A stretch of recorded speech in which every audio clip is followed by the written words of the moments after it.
வாங்க சாப்பிடலாம். இல்ல எனக்கு பசிக்கல. பசிக்கலனா பரவாயில்ல, சும்மா ஒரு கம்பெனிக்காவது வாங்க.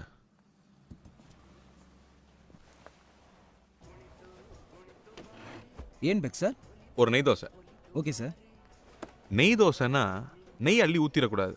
ம் தோசையை நல்லா முருகலை ரோஸ்ட் ஆக்கி லைட்டாக நெய் ஊற்றினா போதும். ம் முக்கியமாக தோசையை பிரட்டி போட்டுறக்கூடாது, ஒன் சைடு தான் வேகணும்.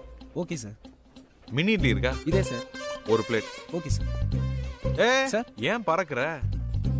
தைரோட இருக்கா? இதே சார். ஒரு பிளேட். பரன் பேக் சார். அவ்வளோதான். Thank you sir. ஒரு மினரல் வாட்டர். Okay sir.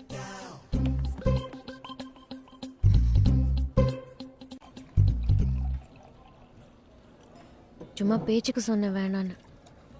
மறுபடியும் ஏதாவது வேணுமான்னு கேட்க மாட்டீங்களா? ஹலோ, இதெல்லாம் உங்களுக்கு தாங்க ஆர்டர் பண்ணது. சாப்பிடுங்க.